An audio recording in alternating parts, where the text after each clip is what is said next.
Hello everyone, thank you for joining me today. Happy Monday to you all. I hope you had a fantastic weekend, all of you. I had a decent one myself. I had a very good time visiting my fiance's college, where it was their 5th year reunion, which is still kind of a trip to think about. Man. It means next year is going to be my 5th year reunion since I left college. Time sure flies.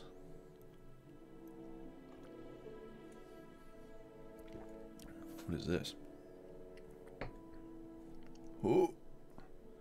I'm subscribed to this mailing list thingy that lets me know whenever one of my games on my Nintendo Switch wish list is on sale, which you would really think is functionality that would be included with the wish list by default, but apparently not. Hey Serengad, how you doing? Errant Knight, how you doing, my friend? Hey BB, I can finally watch the stream because I'm at home sick today. Oh no. Well, I'm sorry about that, Errant Knight. I'm happy you can catch the stream. Sorry that you're sick. Serengad, or afternoon for us Central Timers. I should really stop saying good morning because it seems like the people for whom this is actually the morning is a very small subset of the viewers. Maybe it's just me. California time. Well, for today, I don't really have a ton of crazy stuff to show off for you guys. Maybe we can actually get some gameplay in. That would be a nice change of pace, wouldn't it? Magsmart again, thank you for joining us. Afternoon.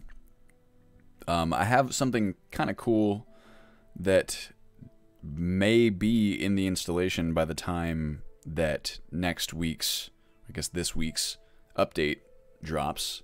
I hope so. I can talk about that a little bit because I'm very excited about it. It's another crafting change. I suppose why not? In fact, I might actually timestamp this. This is all, of course, subject to change, and what I'm about to say too is especially disclaimered because we're still working on even the prototype implementation.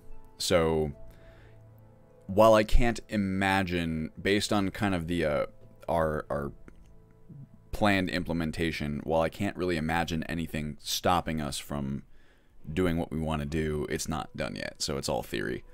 So take this with a grain of salt. Hey Connor, how you doing? Sorry, quality meme 123. This new feature of sorts that I have planned is a pretty large-scale shakeup to how crafting operates. If you guys watch my developer updates, you will... Oh no. The game crashed. Well, that doesn't usually happen. Uh-oh. Well, let's see if we can get that save loaded. In the meantime, I'll tell you about this brand new, very theoretical, hypothetical feature that hopefully will make it in.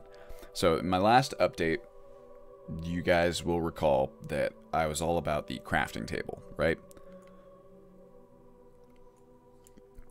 And the crafting table was intended to replace the tanning rack. That's more of a secondary thing. There's two reasons why the crafting table existed. It's usability and immersion. Usability in the sense that the crafting table allowed for the vast majority of recipes to be consolidated under a single crafting menu, right? So that you don't have to constantly swap between stations to make what you want to make. The immersion factor is that the table ostensibly provided an in-game justification for why you're able to make all this stuff at a single station, right?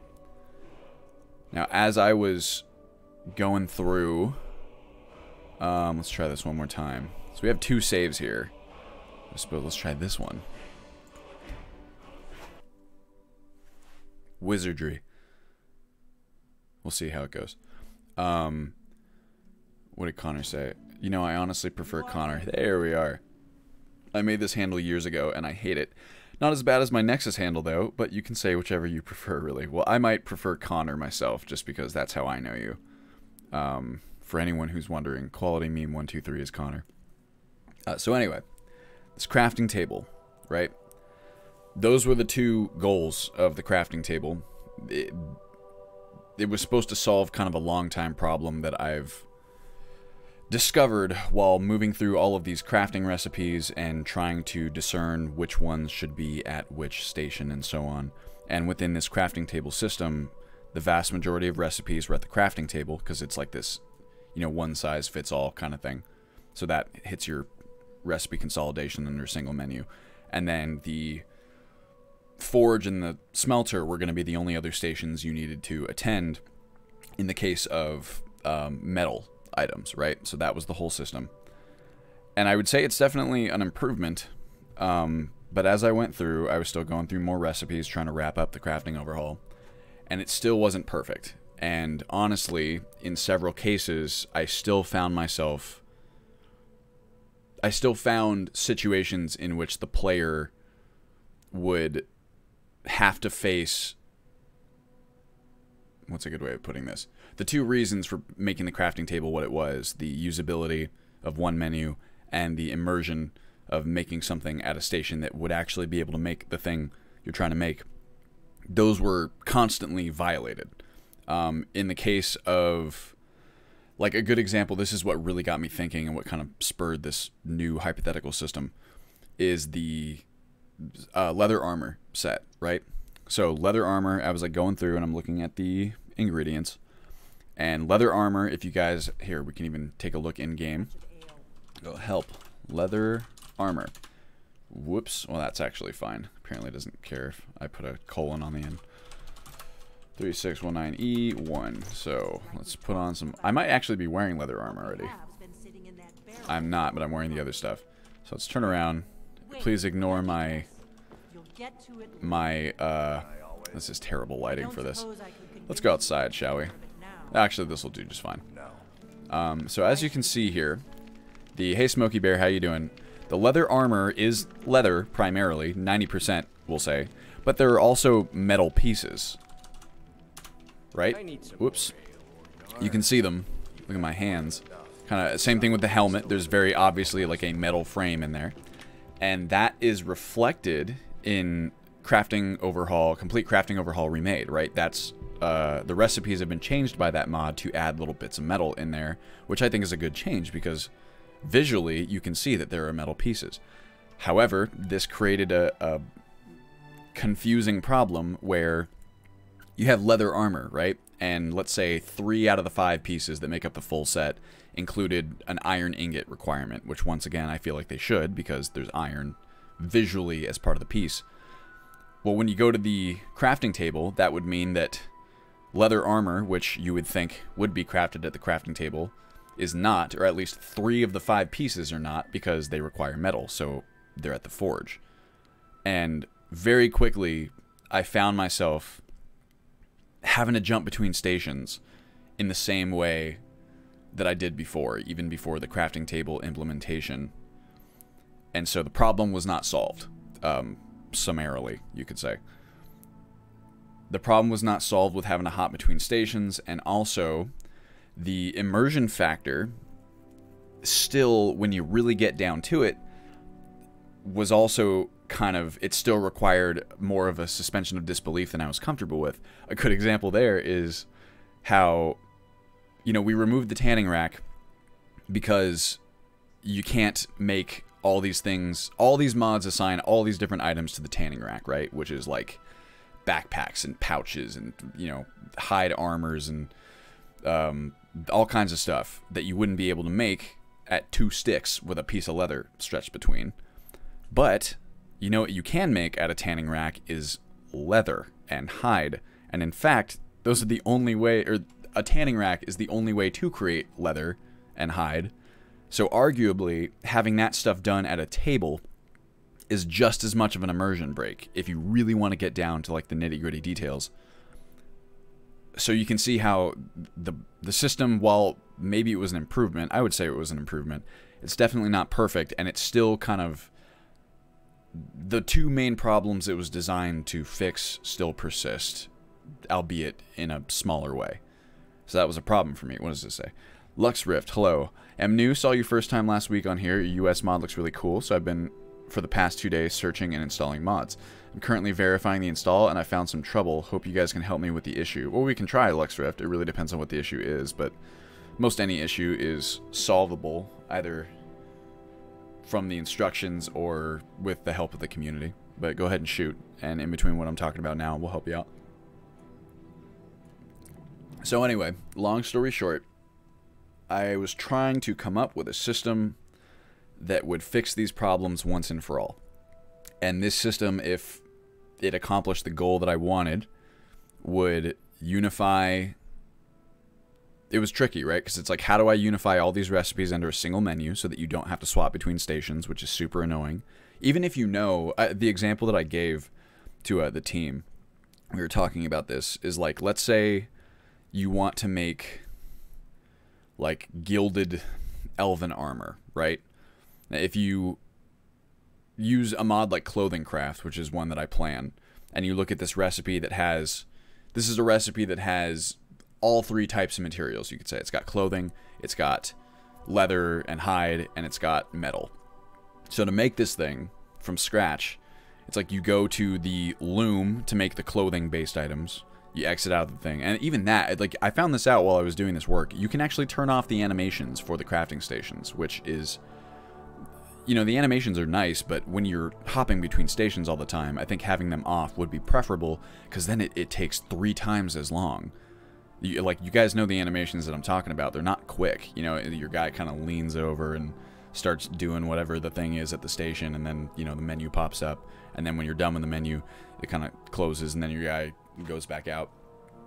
And so let's say you have to do that for, you know, the clothing loom.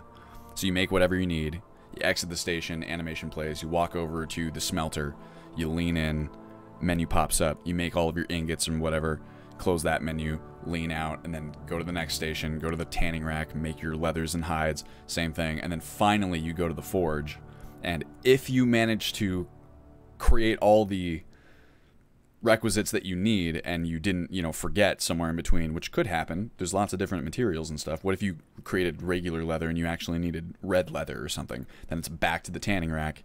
So if you forget at any point what you're trying to make or what the ingredient requisites are, because that's the other thing, right? You can't check unless you're in the forge. So you're checking your gilded elven armor, you see what materials it is. If you forget at any point, or if you forget which station the thing that you need is crafted at, it just turns what, in my opinion, should be a very simple process into something very tedious and very annoying. So what I think will be a much better system, and I think a really solid compromise between usability and abstraction, right? Because one of the alternatives that you could do is creating a single crafting station that handles everything. Bing, bang, boom, you now have no problem with different recipes being stored at different stations because, you know, it's all at one, so you can just make whatever you need. The problem there is that it's completely unimmersive. In the same way that I can't make leather at a table, I also can't make, you know, iron ingots at a clothing loom, and I can't make cloth at a forge. You know, you can see that in, like, I think Fallout 76, they created a system because a big, you know, essentially Fallout 76 has a crafting anywhere mechanic, which is what I've been trying to put into Skyrim. Because I think it's a lot of fun for these types of games. And you can see that what they did there was they made a single unified station that in-universe is almost like a 3D printer that ostensibly, within the rules of the universe, would be able to make all these different things that it can make. And that's great, that's fine. In Skyrim, it doesn't work like that. There's no magical table or crafting station that should be able to make all these different things. And so I'm sitting here trying to figure out a solution. Let's see, hold on, what did I lose out on? Max Mardigan, Discord channel is also really big help. Fiodik, KBB, almost missed the stream. We had a time change to wintertime yesterday. Well, thank you for making it, Fiodik. Last Pharaoh, that all sounds fun. Is that just me?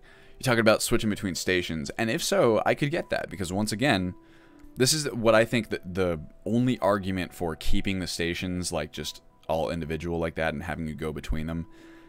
You are building anticipation for what the final product will be. So maybe when you finally make that set of armor, the fact that you had to jump around between all these stations, it might feel kind of like an accomplishment, right? But I think that really only carries through in instances where you know exactly what you're trying to make and you nail it on the first time. If at any point you once again forget the recipe, or you just need to double check again, or you just forget which, you know, do I make a linen cloth at the tanning rack or at the clothing loom, and then you pick the wrong one, you go, ah, fuck, you got to go back out and then go to the other one. If at any point something like that happens, I think very quickly it starts to detract, from the experience. And there's also, once again, the problem of the immersion. So what I tried to do, and what I think will work, but we'll see, is a brand new system whereby everything is crafted from the player crafting menu, which you guys might know if you've played the 4.0 beta. Every player, well, it's here. We can check it out right here. Sorry if I'm spending too long talking about this. I know it's not interesting to everyone, but it's kind of interesting to me and thought I would share. If I go in here, here's your ability, craft item, right? So we have a player crafting menu in the game now. This needs to be cleaned up because it includes a lot of stuff from like Hearthcraft that shouldn't be showing up. But, ooh, leather rare timber wolfskin hood. This should actually... Oh, I need to redo fucking Requiem for the Indifferent, because I changed the naming conventions for all these. Anyway, this menu essentially functions as survival crafting. That's what it's called behind the scenes. And it's where you can make things that would not require any sort of crafting station at all, right? So we have that basis, and I thought, what if we could use that menu for crafting everything and dynamically update the recipes based on the crafting stations that were nearby. There's precedent for this in mod features like the cook item ability. That's what I've renamed it to. I can't remember what it's called by default in Hunterborn. But so Hunterborn's cook item ability, it's called primitive cooking. That's what it's called. The way that works in the script is that every time you access the menu, I believe, is the activation event. It fires off a script, a one-time run, that scans around the player, I believe in like a proximity of 450 units, something like that. It uses the player as an object reference, looks around the player for the presence of a, like a fire of some kind, and then switches a binary state that says you either can or cannot craft basic food items, right, at this station. Is this too loud, this music? Anyone? Let me know if it is, because it's kind of distracting for me, actually. Anyway, I figured if we can do that in primitive cooking, why not use the same function or a similar function within the Papyrus scripting engine? Thank you, Dimitri, for the subscribe. To scan for specific items, like crafting stations. And this way, if you are, say, like if you walk into Whiterun, for example, and you're surrounded by all the crafting stations, let's say your tanning rack, well, it would just work like this. You got no crafting stations around you, you pop open your menu, you can only craft the stuff that ostensibly can be created without any crafting stations. If you plop down a tanning rack, boom, your recipe menu now populates with leathers and stuff that you can make at a tanning rack. If you pop down a smelter nearby and it's within range of you, now you can make ingots and stuff. And same thing with a forge. You pop down a forge, and now everything that you can make at all three of those crafting stations is now populated in the same menu, which I thought would be a much better system. I don't know if you guys would agree. I suppose that's the long and short of what I'm saying here. But I think it's a really, really solid compromise between the usability of the single menu, because that's what it provides, and also the abstraction of the crafting stations and the recipes and the immersion. Because now, you know, there'd be like no need to remove the tanning rack, because you keep the tanning rack in, have that be where you craft leathers and hides and furs and stuff like that. And to use it, instead of actually just going up and using it, you just pop it down on the ground and then it populates your menu. So I thought that would be nice. Anyway, thank you. On Mod Organizer, I have the first 20 plugins in bold text. I can only move those plugins within the 20 plugins that are there, but I have a plugin named Amazing Follower Tweaks. Okay, so what you're talking about, Lux Rift, is ESMs. Plugins are divided into ESMs and ESPs. If a plugin is bold, then it will be an ESM and not an ESP. And ESMs always have to be loaded before ESPs. The thing is, though, okay. I can't remember. In fact, here, let me do this just really quick here, and then we can just load back into our save and actually play the game too. If I quit the desktop, take a look. Let me see here. Where is... See, immersive amazing follower tweaks. Should not go I. There we go. Amazing follower tweaks.esp. That's an ESP. I'm not quite sure what your issue is here, my friend. Immersive amazing follower tweaks. If I sort here, amazing follower tweaks. I have that at priority 79. And this is correct. So you shouldn't need to be in the first 20 plugins. Mod organizer. And also, your plugins will be sorted automatically by the file. So I wouldn't worry too much about that.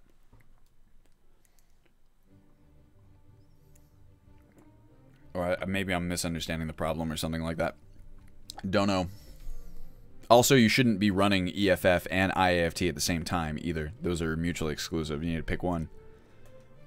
So if you have EFF core installed at all, and you're trying to install amazing follower tweaks, then you are...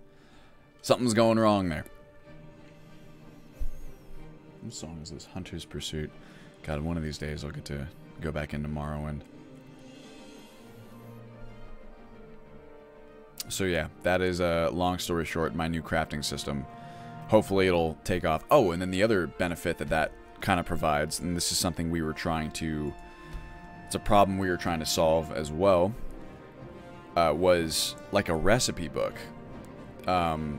Having a... I'm actually going to turn off this music so I can hear the game too. The... Pause, please. Back to Skyrim. There was a... just... we thought it would be really nice if the player could reference a recipe book of their own that would prevent you from encountering that problem earlier, right? Where you don't know what ingredients you need or whatever. And we were trying to figure out a way to do that. We're thinking about maybe dynamically populating a book with different kind of information, but there was not a fantastic way to do it.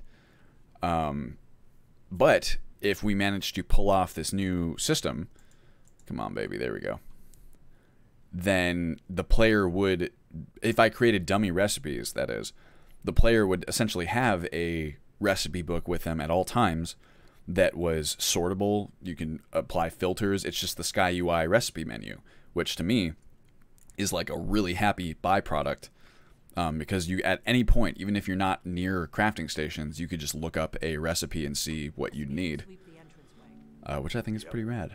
Let's see, Lux Rift. Sorry, I guess I'll just try it and see what happens. Thank you for the answer, though. Well, so once again, if you could explain to me exactly what the problem is, I might be able to help you better. Have it instead of EFF core, but I can't get it to go before priority. So if you're talking about the mod installation, hey Lucidity, how you doing? If you're talking about the mod installation, like the part where you're still going through downloading mods, or you said you're at the verify thing, the verify installation step, the load order sorting files that are linked on that page will handle loading all that for you if you have the correct versions of stuff. If you can't figure it out, then I suppose just go by the Discord or the subreddit. They'll be able to help you out. Okay. Let's see here. Give myself a nice... I would almost want to hold on to the cabbage. Cooked rabbit mushroom stew. So the raw beef I can take. Here, speak of the devil. Let's go ahead and use our... there it is. Cook food. Make cooked beef. We've got duplicate recipes in here, which is something we'll need to watch out about. And another, please. Nice. Am I still hungry? Let's see, cooked beef. That ought to do it. And do I have a water skin? Or a... I think I have bottled water, right? I had a bunch of that last time. Be food, bottled water. There's the one. I wonder... What's up, Orgnar? How you guys doing in here? Well, oh man, I need more. Apparently I'm very thirsty. Well, let's see here. What is your question, Lucidity? I gotcha. Tyler, my boy. Hello, my friend. Happy Monday to you. I know it's the morning for you. Good morning to you. No one else seems to be in the same time zone as us. Ooh. This morning looks cold. Probably is. Okay, this is what the guide wants. Sky test, realistic animals, predators. Right. Okay. Now, depending on what you're talking about here, Lux Rift, it may, if you're trying to say that you can't get the Sky Test plugin to load where you want it to, it's probably because you grabbed the wrong version of Sky Test. The version specified by the guide has either an ESP or an ESM, I can't remember which, and then the most updated version switches that. That mod author was constantly switching between ESMs and ESPs, so make sure you are getting the exact version specified by that module in the guide. Like, right down to the letter. Empty bottle. Thank you. Another bottled water. Delicious. If you use Paint and Imager, I won't be able to look at it off the bat. Because I have to Alt-Tab out, and it's like a big old nightmare. Ooh. Oh, what? I should reflect on my newfound experience. I forgot I leveled up. Lucidity. See, I enjoy playing as a huntsman, living in the outskirts of civilization, etc. when starting a run. Thing is, a lot of things are required, like water skins, a stone hatchet, tanning rack seems to be hidden behind the smithing perk, which usually requires you to have a crafting book from a blacksmith. That need a tanning rack to make hide lace to make a tanning rack. Is there a specific reason for it? Is there a specific reason for which part, Lucidity? If you're talking about, I need health, please. Although I also need magicka. I need all of it. Hybrid builds are tough.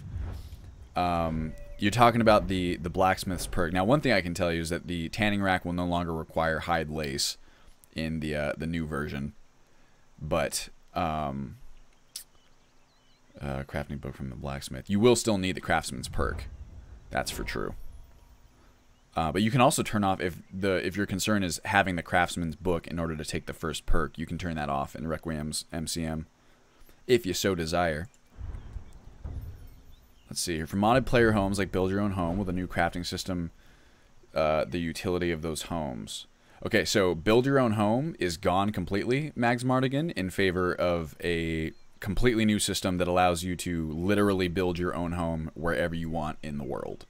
It's part of this whole Crafting Anywhere initiative, so with the right materials and the right crafting stations and whatever, you will be able to build really whatever you want. You can build like your own base out in the wilderness. You can build like a small hut, anything from a small hut up to like a larger compound.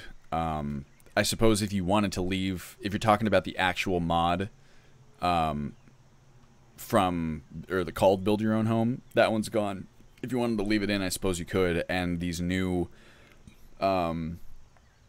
furnitures and stuff, you will be able to craft and place there the same way you can anywhere else, but that mod officially gets the axe in favor of a much more expansive and ambitious system. Lucidity, like making a stone hatchet, which usually just requires 2 branches, is hidden behind the smithing perk. Yeah, so most everything that you are going to craft will require the craftsman's perk. Not in every instance, and like someone can make the argument that a stone hatchet should or should not, but that's like a hunter-born item too. Long story short, you're going to need that perk. If you want to make stuff, get the perk. And you can turn off that MCM requirement for the, book requirement in the MCM. Speaking of which, maybe we should get our first craftsmanship perk. Our man, and then we need to take a bath.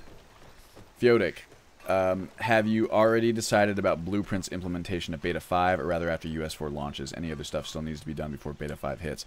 Lots of stuff needs to be done before Beta 5 hits, Feodic. One would be the implementation of this new crafting system. The other one would be adding the blueprints and the recipes and assigning them. The second part shouldn't be quite as difficult, but really what's happening here is we're still pinning down how this whole thing is going to work, right? This is what I was talking about earlier when I said that I was moving through the last bits of the recipes and identifying these kind of functional low-level system problems that I think still exist.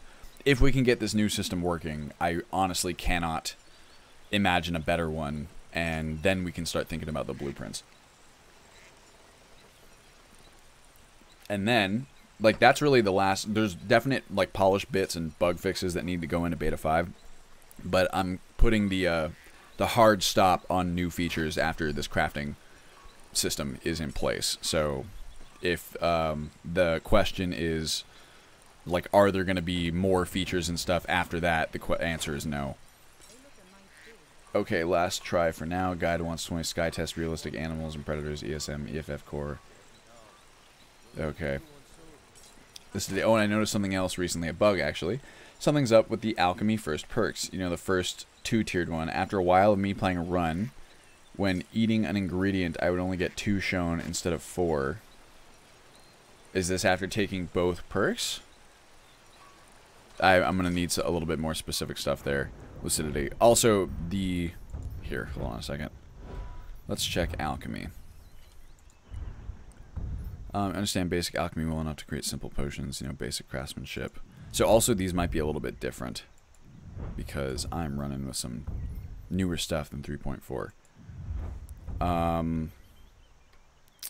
So the thing, yeah, the bug channel is what I would defer to. The thing about bug reports is that there are so many factors that can influence what's happening with a bug, and typically speaking, like in, okay, you're playing the beta 4.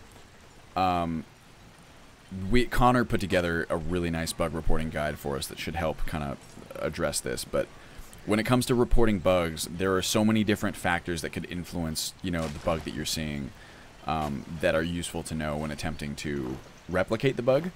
So I would like to know more about that before I attempt to do it on stream. But definitely, if you have the perks that are supposed to allow you to see all the different ingredients, then, or sorry, the effects, you should be able to do that. Okay, I was gonna take a bath. What did we assign to that? Was it insert or home, maybe? Oh, nope, definitely not home. There's my journal, which I really love. I love the idea of being able to take notes in my Dragonborn journal. What did I assign? Fairly certain it was something. Settings. Oh, I did not assign it yet. Bathe. Let's make that insert, as though I am inserting myself into the water. Haha. Speaking of that journal, I love it so much. Me too, Lucidity. It's really, it's like a nice little touch. It's something that you, I don't know, maybe you wouldn't think of such, and it's actually very well put together too, so I shouldn't even describe it as like a little touch, but it is very nice. Damn, look at that ripped boy. He is a good-looking man. Hello. They say the college has been snooping around Sarthal. Mages in a burial crypt. No good can come of that. I'm honestly inclined to agree with you, Girder. Because I know what they're doing in Sarthal, and no good does come of it. Well, sort of. Maybe if you look at it in the long term. Okay, so we got our craftsmanship perk. Our character is a little confused at the moment, because we have our perks spread. Hey, Kate Buck, how you doing? Thanks for joining us. Now, I'm thinking, how am I doing on stuff? Now that, I think our character is a pretty decent adventurer for his level, and that's something we can do is kind of take down bandit camps and such. I do believe that we have a quest to kill the bandit leader at Silent Moon's camp. Now, that's a tall order. That would be pretty tough. But we might be able to take down some smaller ones around here and there, which would be fun. Also, I would really like, we have a spell sword weapon, which is useful. And I believe, where do we have our magical perks distributed for now? Because something I'd really like to do too is get some gear that's going to help me out with magicka, because until we get this base magicka up, we are not going to be tremendously strong when it comes to casting spells of any kind. Lux, okay, good feel. Gil's Food Man. That took me a second. Girder prying on you, peeping on me while I bathe. Yes, she is. Lux Rift. Sky test, realistic animals. Can't move the amazing follower. Okay, so Lux Rift. If, let's see. Amazing follower tweaks. I can't move the amazing follower tweaks ESP to 20. Why are you trying to move amazing follower tweaks ESP to 20 priority? Is that what the installation says? Because on mine, which I do believe matches the installation, it's down somewhere near 79. Also, this is what I'm saying is that if your plugins are correct, you don't need to sort any of that stuff by hand. That file that I provide on the website will sort that for you. Just drag and drop it into the right place, and all of that will be taken care of if the plugins are correct. Okay, why are you trying to put amazing follower tweaks in that slot would be my question. I don't believe that's where it's shown on the thing, is it? Makes it so much easier to roleplay and create characters. Yes. Well, just being able to kind of keep track of your own adventures and stuff and kind of, I guess, give it context in the world, I think is a very special roleplay tool. I would agree with you, Lucidity. It's very... it's like a nice writing exercise, too, if you're interested in writing, but I remember in one of my very early Skyrim characters, some of the most fun that I had role-playing was I would, I'd create like a camp. This is one of the experiences, excuse me, that originally inspired Ultimate Skyrim, is, I had a mage character, and I had just exited out of a dungeon and made camp for the night, and I had a journal. This was before Take Notes even came out. So I had my own journal, like, in person. Like, I was writing in, like, a little journal like this one. Wherever it is. Like this one. And it just felt so immersive, for lack of a better term. Just contextualizing the stuff that I had done that day and thinking about how that affected my character. Thinking about just, I don't know, like, how my character would interpret the events.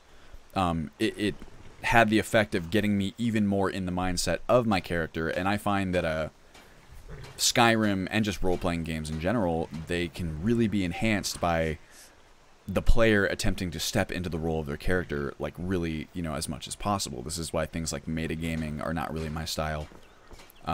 It's just so much more fun that way, because then you're actually in the world in that way. And for me, that's a big reason why 4.0 has so many new mod additions that, in my opinion, add roleplay options. Even things that you can do to progress your character while passing time. So even stuff like a lot of Iron Dusk's mods that allow you to train passively, like on a training dummy, or read a book in order to gain some experience of some kind, or things like tavern games where you can just kind of hang out in the inn, or even the stuff like Campfire and the Crafting Anywhere gameplay. The idea of, hunting for a spell or two, right? So you go and get a nice little permit from your local judiciary, and then you go out in the wilderness, you set yourself up like a little camp, build out your little tanning rack and your tent and your fire, and you have like a little, what's it called? Like a little base to camp for the next week and hunt the local wildlife. And then maybe by night, you cook yourself a nice meal and you jot down the events of your day in your journal or what you thought about.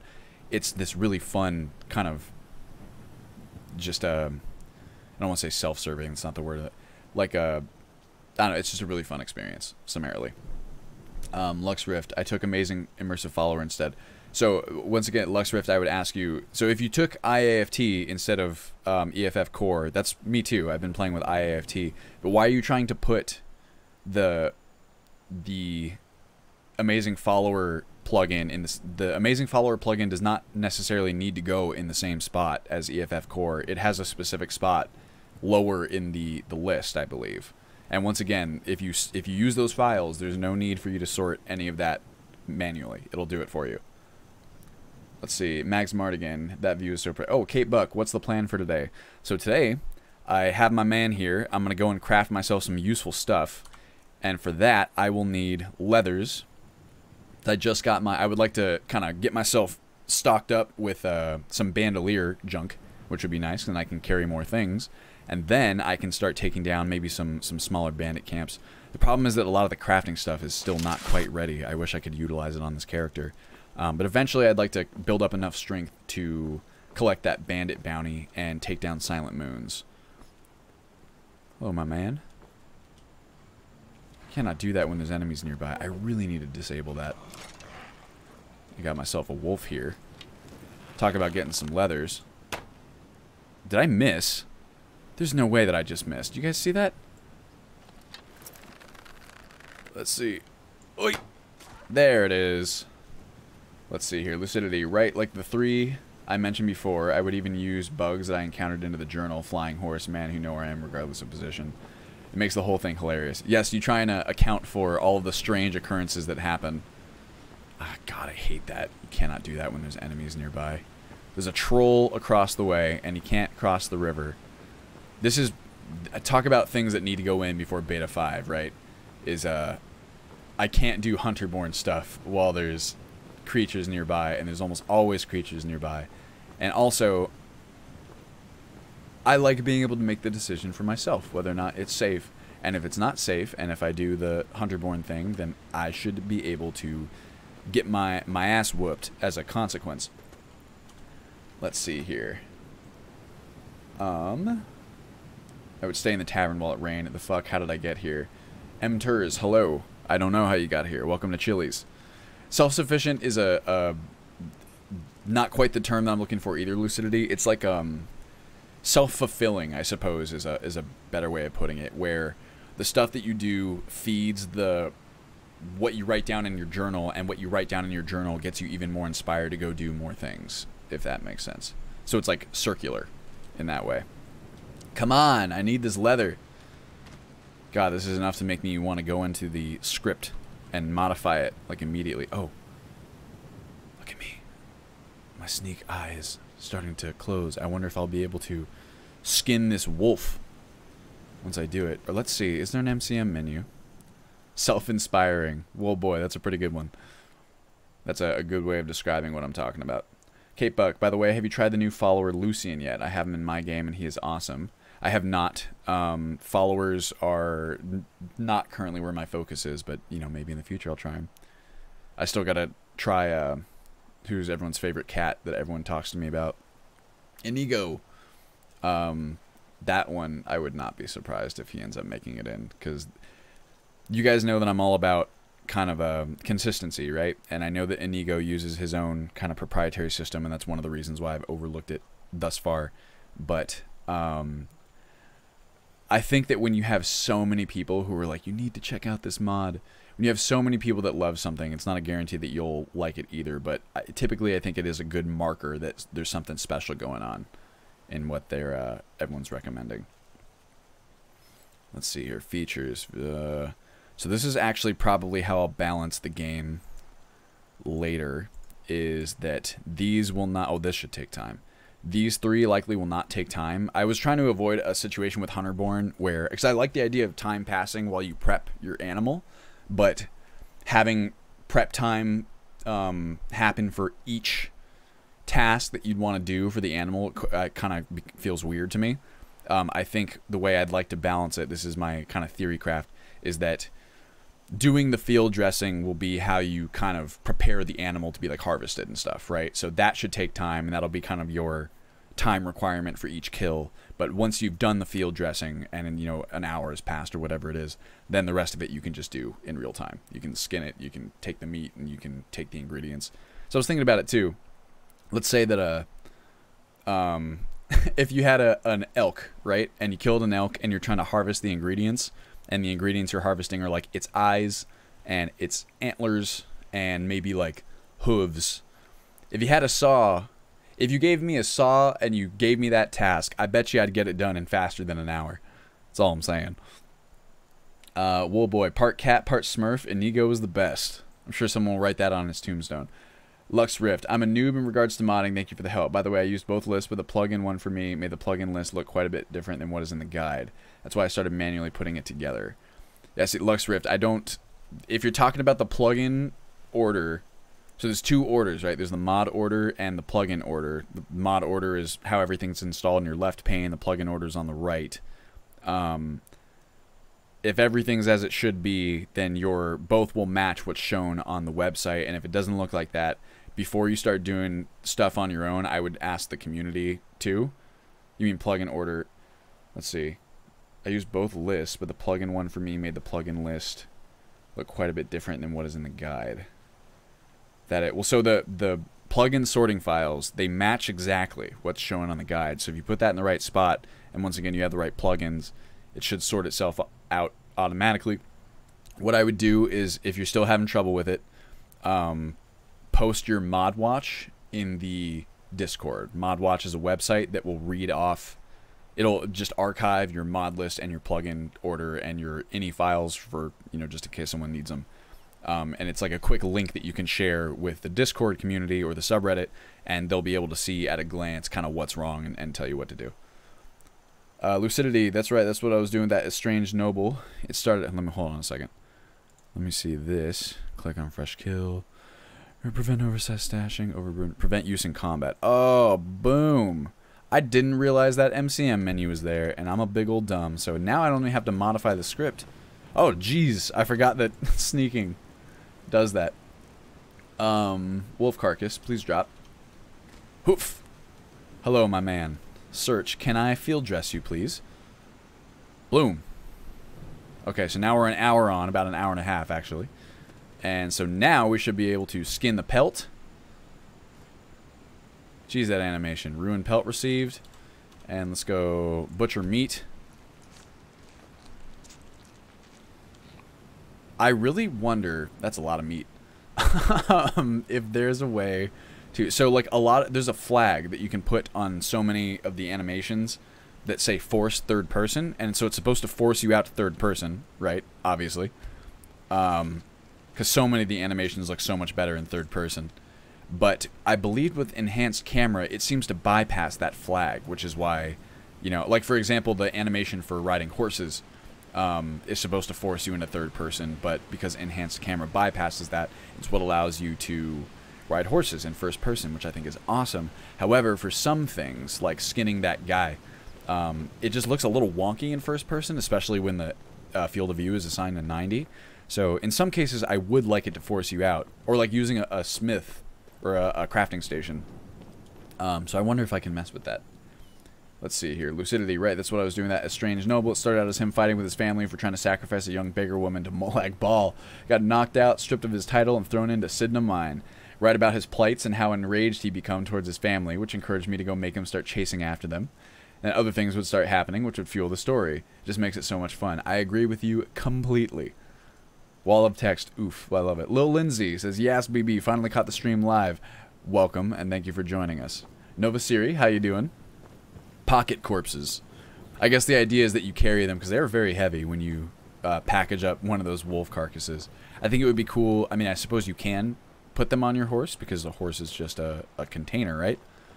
But it'd be cool if you could visually see them. Let's see here. The animations are what make me not use Hunterborn, is what Akrai says. Now, I believe, because Hunterborn is an extremely cool mod that is obviously so configurable in a million different ways, so I'm fairly certain that there will be, yep, use animation for actions. So boom, you take that right off, and then it's not even a sweat anymore. I do like the animations in third person, though. I just don't know if there's an easy way for me to have them actually force third person while enhanced camera is installed. You can also, I said this earlier, but I discovered this while messing with the crafting table and stuff. It's very easy for activators to remove the animation entirely, or you just flag it saying don't actually play the animation. Now for something like Hunterborn, I would probably just leave it as is because the author has provided an MCM option for it. In other cases, I have no problem just kind of forcing something like that if I think it'll improve the experience, and I don't like, you guys know how I am, I don't like relying on users to curate their own experience and go through a bunch of hoops in order to get rid of annoying things. I like to do that for you guys, which is why I'd also really like to automate the MCMs at some point soon. Feodek, shall we also use monster hunting in Hunterborn? Don't have too much XP with this, honestly. So I believe the answer is yes for now. I have monster hunting turned on, and we patched it for monster hunting. So, I don't know. It kind of depends. That's the kind of thing, because I've wondered about it myself. It's the kind of thing that I will have to play test and get a feel for to see if it fits and if it feels good. Otherwise, maybe not. And that's another thing that you can kind of cater to your own preference. If you want monsters like spiders and, you know, chorus and stuff to function the same way, it kind of makes sense to me, because like a frostbite spider, right? It's classified as a monster, but it's wildlife the same way that a wolf is, and so it makes sense to me that it takes time to kind of fuck with its like carapace and get its ingredients and just prepare it. The only exception is a human, right? The reason that humanoid enemies make sense to me to have instant looting is because, like a container, when you loot a human, you're looting what they're carrying in like bags and stuff. But I suppose with anything that you're grabbing off a monster or just some kind of animal, it makes sense to me that you'd have to use the hunter-born mechanics. And if you really want to get fancy with it, check it out. Hunter-born. Go in here, tweaks, no, features. Where is that? Where's Monster? Monster Hunter. You can even selectively turn it off and on depending on the type of monster, which I think is so incredibly cool. Alright, so here's what we're going to do. Boys and girls. Let's see here. Luxriff says, alrighty, thanks again. No problem, man. Sorry, I know that it's a gigantic pain in the ass to get all of this installed. I've tried to make it as user-friendly as possible and make the directions very clear, but I don't know. It's like there's still a very high barrier of entry, and I'm sorry that it's you're having trouble with it. But like I said, most problems are very easily fixable. Let's see. Whoa, boy, to know if you can. Oh wait, Lucidity. Are you thinking of adding a vamp mod to replace the old one? Yes. It's vampires to me. I love the concept because vampires are like werewolves. For me, I love the idea of taking a condition that radically changes your playstyle, and in order to do that, you need appropriate benefits and appropriate malices, right? So bad things that happen to your character. I looked at Enai's mod, Sacrosanct, which to me looks absolutely amazing. It's one of those things that I will need to get my hands on. When you have something as large scale as like a vampirism overhaul, or like a werewolf overhaul, playtesting is so important. Just to see how it interfaces with everything else. But I guess to answer your question, yes, I would like to expand the vampire mechanics more than what is in just default Requiem, which is not terrible, but it can be more exciting, right? And if it can be more exciting, why not make it so? Whoa, boy, to know if you can, maybe as a custom spell effect with a wolf corpse over your shoulder as an SFX, you need a limit for you to carry one animal at a time. Yeah, it wouldn't, I mean, there would be ways to do it. It's just like your, what's it called? The backpack, right? That dynamically updates with the different stuff that you're carrying, but that's because Chesko is a fucking genius, and his skills are well beyond my own. So maybe we'll take a page out of his book or something for like a horse. Let's see, Lucidity, yep, that's why I'm a patron. Well, thank you very much, Lucidity. Maybe there'll be a rope mod that lets you attach a corpse for you to drag along. Well, my understanding is that a lot of the time when people would carry corpses on their horses, gravity does a pretty good job. Gravity and those big old thick horse hips keep it in place relatively well. But I suppose there's no harm in using something like a hide lace to keep it in place a little bit. Let's see, Frostbite Spider, you just crashed my hopes of making leather armor out of human skin. I hope not, Wool Boy, because maybe one day we'll be able to apply the Hunterborn mechanics to humans. I say, fuck it, use your human skin to make leather armor. I think that would be nice and fun. Very RimWorld. And games like RimWorld and Cataclysm Dark Days Ahead are major inspiration for me for Skyrim, because I try to achieve that same level of systemic depth. What was I doing? I was making stuff. Excuse me, I would like to use this crafting table, please. No, Adrienne, get out of here. Oh, she's gonna get mad at me. I forgot. What do you think you're Fuck. Is it alright to pay now? Okay. God, that is too high. That number. Also, can I buy some... Oh, here. Here's what we're gonna do. We're gonna make leather strips. Oh, because I only have a fucking ruined pelt. I need to buy some leather. So we got a backpack. Let's go pouch. This is what we could use. And also bandolier. I need a bandolier. So going leather bandolier. Let's see, leather large bandolier. Got a few different ones. Some armor would be nice, but that is going to reduce my spellcasting, or sorry, increase my spellcasting cost. So, I don't know, might go with a regular one for now. I can always upgrade it later. Let's see, if only there was a Vampire the Masquerade mod for Skyrim. There sort of is. That's, what's it called? What we use, Vampiric Thirst is pretty close to Vampire the Masquerade systems. It's just way too overpowered and takes a whole low-level systems overhaul in order to make it not overpowered, unfortunately. Felix, thanks for joining us. Hello. Woolboy, Sacrosanct, you can reach a 4 times multiplier to damage dealt and damage reduction. That seems excessive, so maybe we'll have the same problem in Sacrosanct.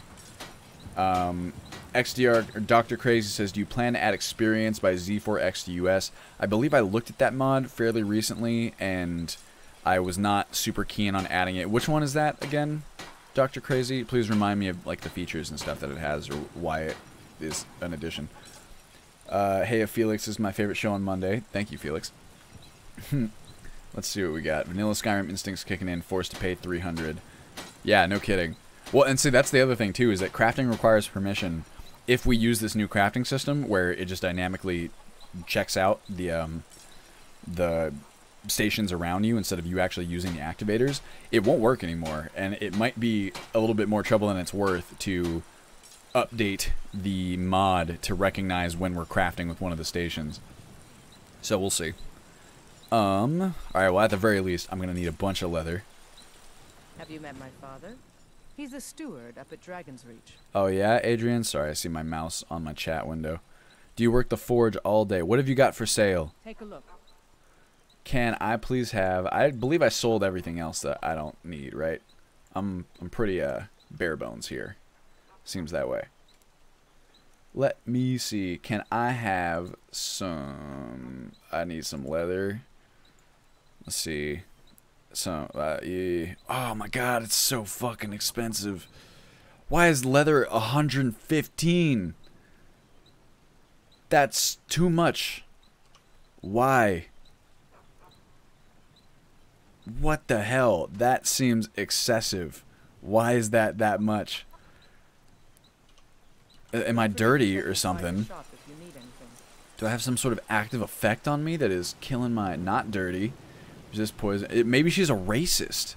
That could happen. That does happen sometimes.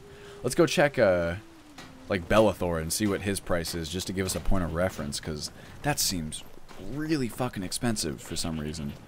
Or maybe just leather's a scarce resource in this area of the world, but it's the... What's it called? It's Whiterun. Although it is illegal to hunt. Hello. Everything's for sale. Yeah. Do you have any leather? Leather strips, which are still pretty fucking expensive. Well, geez.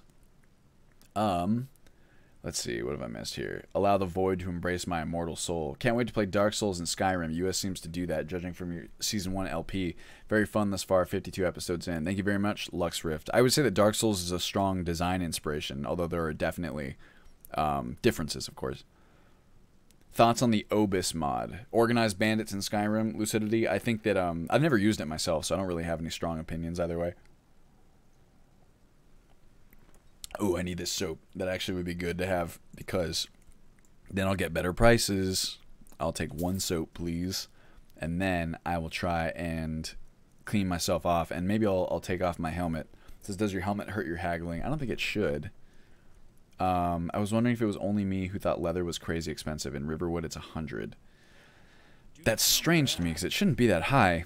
Because I know, like, the value of leather is, like, pretty low in the back end of things. Maybe we have, what's it called? ESF companions, footprints, frostfall. What am I thinking? Trade and barter. Trade and barter.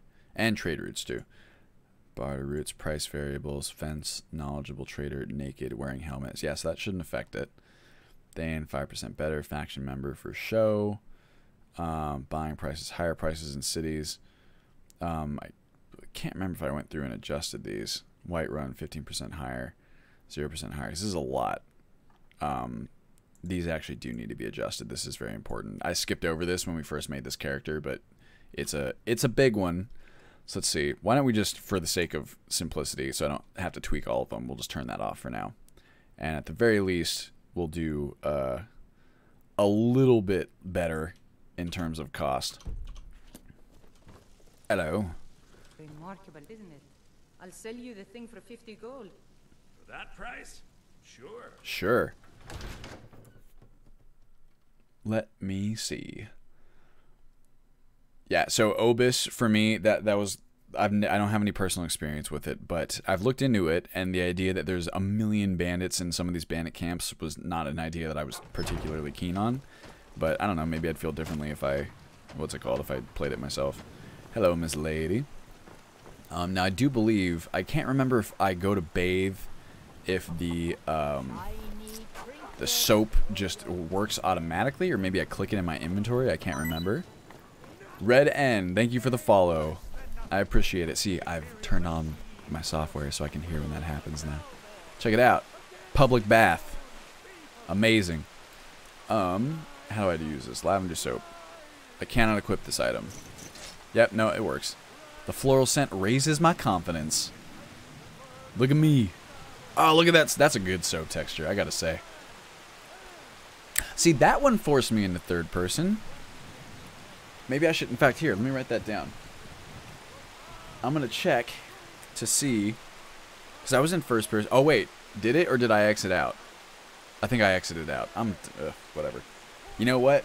I suppose if you want to be in third person for your animations, just hit the button. There's a button easily accessible for it. Also, I don't know if you guys have ever listened to Heimsker here. I actually haven't really either. But I hear that he has some very interesting lore stuff that he talks about if you actually pay attention. Let me see. Lucidity, Mammoth Hide, perhaps. Obus is a bit silly. Having a chance to encounter those. Mechanic bandits and puppet bandits. Interesting. That water is probably infected with Jarl's, you know. Well, you know what?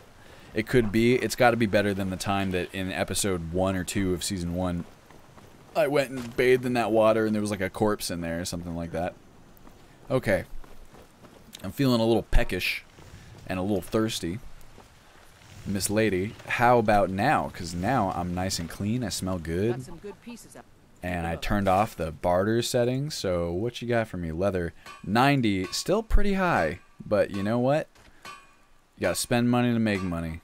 That is so much. That really does make me want to go hunt myself. In fact, actually, we may go and do that. Why don't I just... maybe I'll buy 5. It's 450 gold. Fuck me. What about trade routes? How's that affecting my situation? Trade routes, options, regional supplies, extra gold, position pulling, regional prices, price anchor low, min food, ore price, item and lands. That's all fine. Show price tuning options. Let's see that. Supply tuning. Yes. Oh, this is the supply. Okay, no, price tuning is what we want. Let me see. Oh, this is just general. Alright, so nothing there should affect it. Well, maybe it's just too high in the back end. I remember I made it higher than it was before, but not that much higher. There could be some sort of multiplicative stuff going on. Let's see. Buying ready-made materials should be what a rich, noble snob would do. I agree with that. So it should cost a lot more than, you know, sourcing it yourself. 90 gold is a lot, though. So we'll see. I don't know. Before we go out there, let's use our crafting table. And let's... Ooh.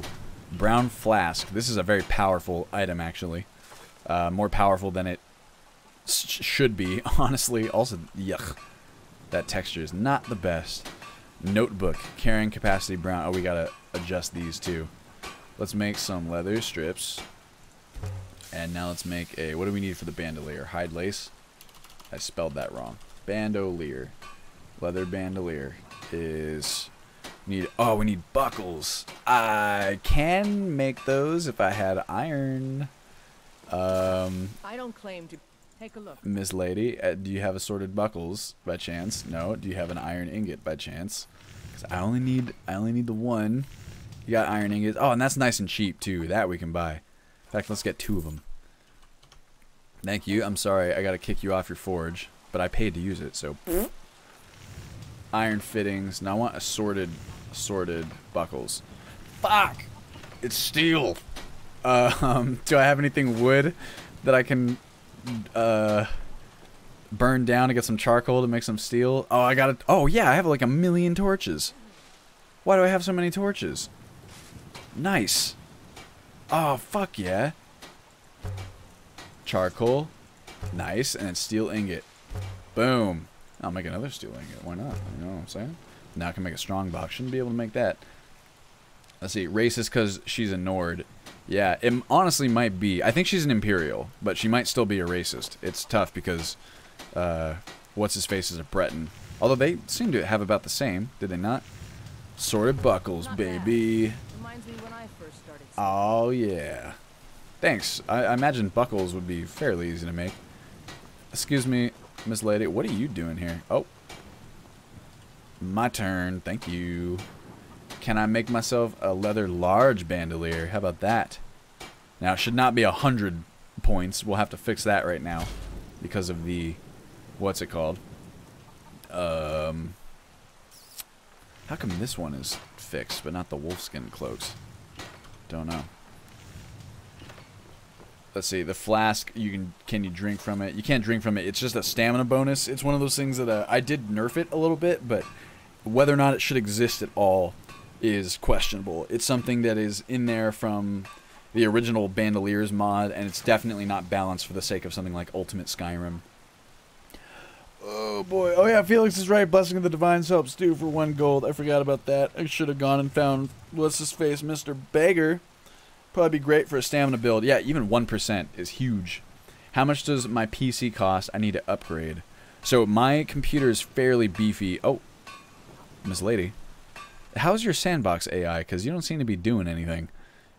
Inconsequential NPCs. You can stand... Look, it's just you and me down here. What are we doing? Is there something cool happening?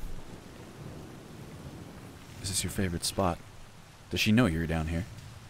Anyway. Shouldn't you be doing something? Aren't you on the job?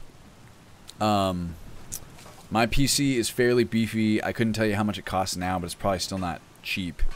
I have like a 4790K and a 1080, and those kind of are... I dropped a fair amount of cash on those. I saved up for those, so I wouldn't have to upgrade for a long time. Also, I'm hungry. Can I... Oh, I forgot I have a large animal bone. Alright, well, let's put on our leather large bandolier, and let's go and fix this. This is something I need to go and do, too, is just change the default buffs for carry weight for these. Misc balance. I'm looking for crafting options, learning XP, mod options. Here we go. So you can see that it's all set correctly, but it doesn't want to set. So now, still, ugh. Maybe if I switch it back.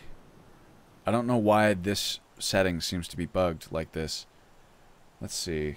That water. It makes sense. I need to invest in my computer, especially if I plan on becoming a software developer. Well, it depends. It depends on what you're trying to develop. I'd say lucidity, because if you're just coding and stuff, that doesn't take a particularly powerful computer. Hey, Sacroletus, how you doing? Thank you for joining us. Crafting options. Can I please have... No, I want specific and immersive. Can I please have this be 5 and this one be 20 and then be 15 again? And now hopefully, is it fixed? No. This is unbalanced, not cob encumbrance. Why do I keep hitting that instead? Complete crafting, enable mods, mod options. Can I change? Normally this fixes it. I don't know what to do here. Go 15 and then 20. Maybe I set it to 15 and then I exit. And then...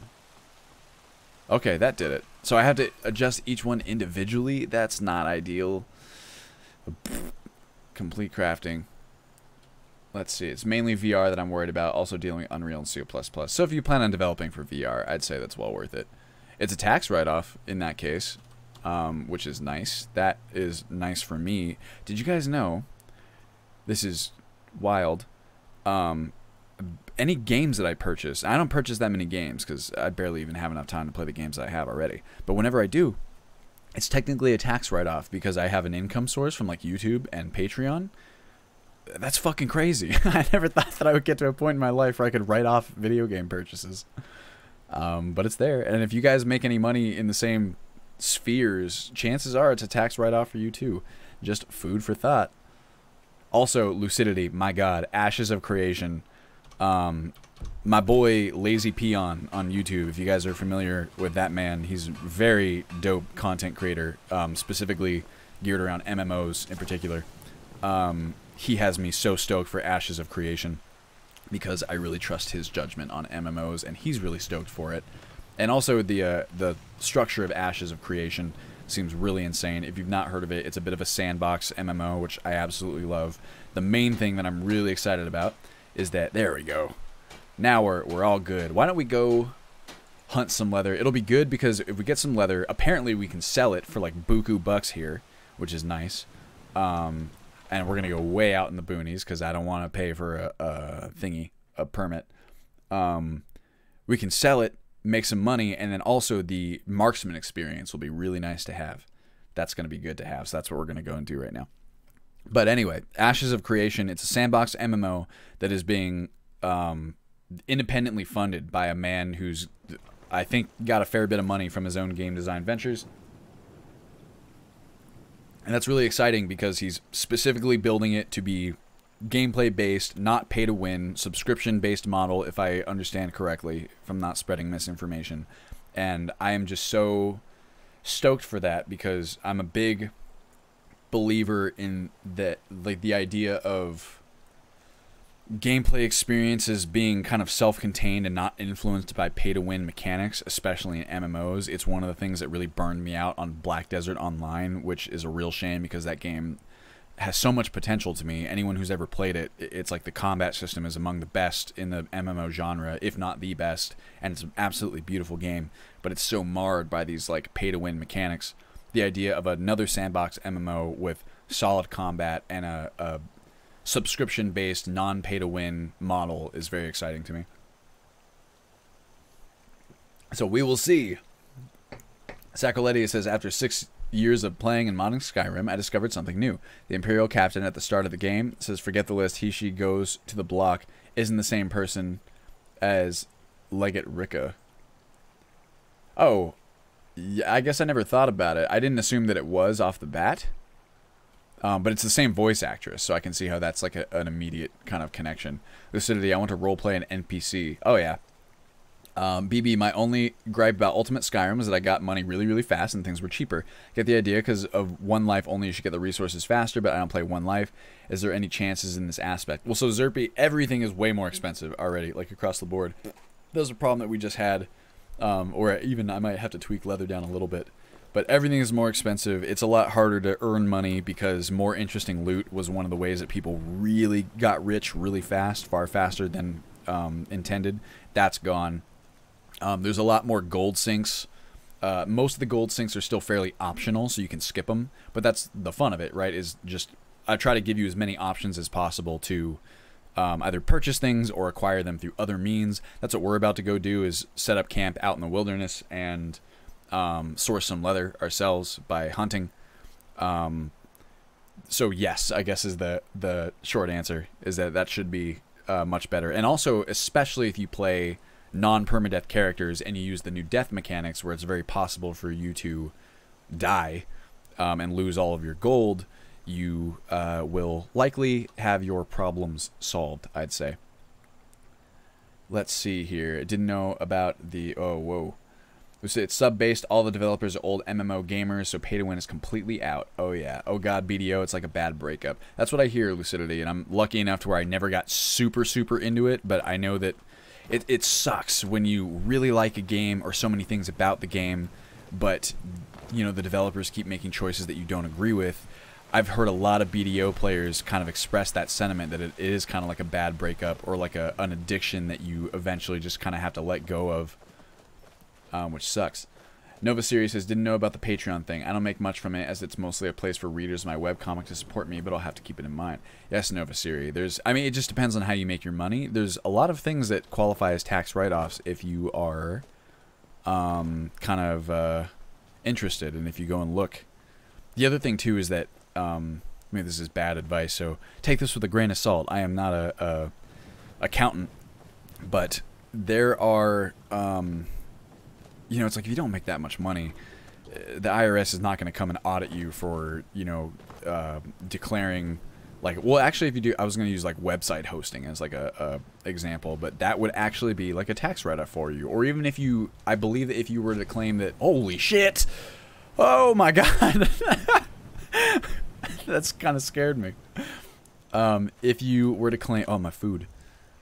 Claim that you know, a game or something served as inspiration for your webcomics, I'm willing to bet that would be a tax write-off. Bottled water.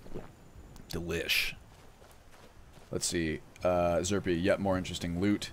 So yeah, that's gone, Zerpy, and that was a huge... That alone was a massive way that people earned way too much money too fast. And there's other measures in place besides the removal of that to make money a little bit harder to find. But that's a big one. So you should be really... So for example, like us right now, we have about 3,000 gold, but as you just saw from getting like the leather that we got, that's really not that much in the grand scheme of things. It can go fast, you know, easy come, easy go. Something like a horse is going to cost you like 7,000 gold as of right now, although the horses are a lot stronger and more resilient as a kind of a trade-off. Let's see, like I got a horse level 2 or 3, so that's what I'm talking about. You know, horses in... What's it called? In 3.4 are like 2,000 gold or 3,000 if I remember correctly. And that kind of thing is no longer in the installation. Thunderclaw says, you lose your gold. Is it not possible to bank it? It is possible to bank it. Absolutely. Or you can... This is why there's such a huge emphasis on permanent storage and like safe storage, right? And why in 4.0... the idea of having a house is such a big deal is because it provides you a place to safely store your items. Depending on what setting you choose, you can also recover what you die, or what you lose when you die if you make it back there in time, kind of like Dark Souls style. Although I think that I will personally be playing with the slightly more hardcore mode where you just lose the stuff that you die. Or, God, lose the stuff that you lose when you die. I would also like to, at some point... implement a way to recover them by maybe paying money just for the sake of... Thank you, Alex HXC15 for the follow. Oh, I know you, Alex. What's up? Like to implement a way for you to recover things like artifacts and stuff so they're not gone permanently. But we'll see about all that. The whole point being that permanent storage for gold is very important in 4.0 because it provides you a means of not losing all your stuff when you die. There is also an actual bank in Solitude that you can use, like where you just rent out a P.O. box if you want, in the event that you don't, either you want to store something in Solitude or you don't have your own house yet and you need to kind of open up a P.O. box in the interim while you're working on getting permanent housing. Let's see, that was basically my experience with MGS5. Really liked the game, but the mobile gaming Skinner box mechanics broke me down towards the end. I didn't know that Metal Gear Solid 5 has that. Felix says you can bank it in 1 or 2 cities still. I think my version is compatible with Landlord, so I go to Markarth Bank. So Landlord's out, but Imperial Mail is in, which does provide a banking service. That's a fun one for me because I plan on making the... If you guys have played 4.0 beta, Imperial Mail is there where you can ship items from, you know, city to city. And likely the way that that will work in the final version, or in 4.0, is that if I can... Now, the banking will always be there, right? In Solitude, you can store items there. The gold storage at all the different cities and stuff, I'll likely be removing that completely because it doesn't make a ton of sense to me. But also the idea of a mail service operating in a war, a province kind of torn apart by war, doesn't make a lot of sense to me. So likely what I'll be doing is restricting the shipping services to when the war is over and Skyrim has managed to stabilize a fair bit. So you can look at it as a massive reward for if you actually manage to end the Civil War, that you will unlock shipping services from town to town. And so if you want to, you can pay to have items shipped across the province, since things will be a little bit more stable, and you won't have to worry as much about, you know, shipments getting torn asunder. What I would like to do, and this is going to be potentially trickier, what I'm talking about there is very easy to do because of the way that Imperial Mail is built. It's very easy to just add like a quest condition that says, you know, these services only apply after the main quest is completed.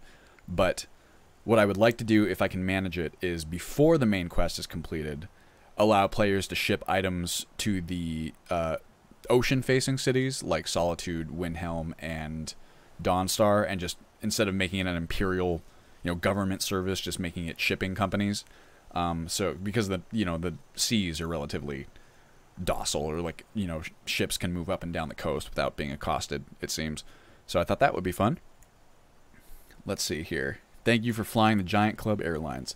I had the same with Arcade. It was an awesome game in pre-alpha before the cash shop ruined it. I mean, I don't mind microtransactions at all if they are, you know, visual, or like you look at games like Dota 2 or Path of Exile that I think are really solid examples of how to do microtransactions well. But those are specific types of games, and not every game can, even those ones are tricky, because then you imagine like a Black Desert Online situation where, like, if you care about your character's visual progression at all, like gear progression, which I definitely do, it sucks because all the best stuff is locked behind the cash shop, and it feels like they intentionally make the gear that you can get by actually playing the game, it looks all crappy, you know, and that's just not fun for me. At the very least, it's like add in a way to earn that stuff in game.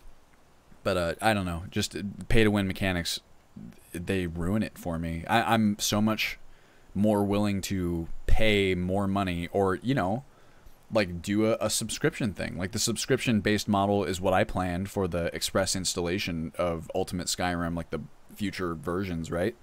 But even there, it's like I want to make sure that the game itself is never compromised in any way. It's like what you pay for doesn't affect the game that you're playing, and if you want to play it for free, it's all the same content. You just use, you know, our installation guide to get you there instead of the express install files.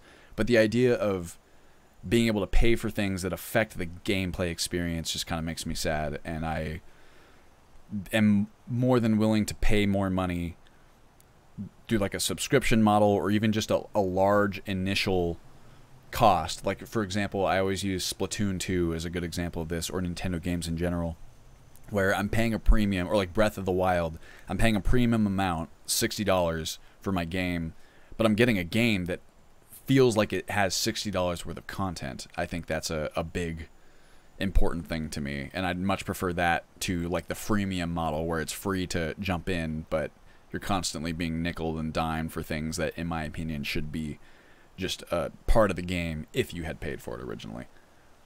Let's see here. Zerpy, honestly, the reason why I didn't enjoy the gold making through more interesting loot is because I was able to obtain a classic in the seal version of the Lusty Argonian side by author. Shouldn't be able to get that so early, more like level 70 after all endgame. Well, see, it's very randomized. The problem with more interesting loot is that the distribution of the loot was bonkers, and we tried to fix it. Someone may be able to, but the way that it works, it's got such intensely nested leveled lists. It's like leveled lists inside of leveled lists inside of leveled lists, and it's very hard to corral everything the way that they structured it. There's a lot of cool items in it, but it's just too much of a task. Oh, Torhinolary Gynologistical is now. Thank you for the follow. Hopefully I came close. Smokey Bear says Hunterborn caches are good for storage. Maybe, but another thing that I'm trying to do, Smokey Bear, is make it so that any containers placed in the wild have a % chance to be looted every day, something like that, just because, you know, you made like a cache, there's a big chance that someone will come by and get it, or, you know, an animal even will come by and get it. And just from a gameplay standpoint, I thought it a little bit unfair that you could just, you know, go outside a Whiterun, for example, and then put down a bunch of Hunterborn caches that can hold, you know, I don't know, 100 weight, we'll say, and that no one will ever accost them in any way. So I'm trying to plug that gap as well. Thunderclaw, there's a whole online component where you can build bases, and the late game weapons suddenly take several days to research, all of which you can skip if you just fork over real cash. That sucks! Or grind like an animal. It's like a little bit of grind, I don't mind so much. A reasonable amount of grind is what it has to be. It's Dram. Hey, how you doing, my friend? Thanks for joining us. That's what I did for Final Fantasy XIV. I'm 100% willing to pay $15 a month for that storyline and Square Enix's care for the game itself. That is exactly how I feel. Felix Lucius, have you updated your Getting Started page? I have a little while ago, just to let people know about Mod Organizer 1 Legacy, as well as some other stuff. Sacriletius, I don't mind a sub if that guarantees no pay for advantages. Exactly how I feel.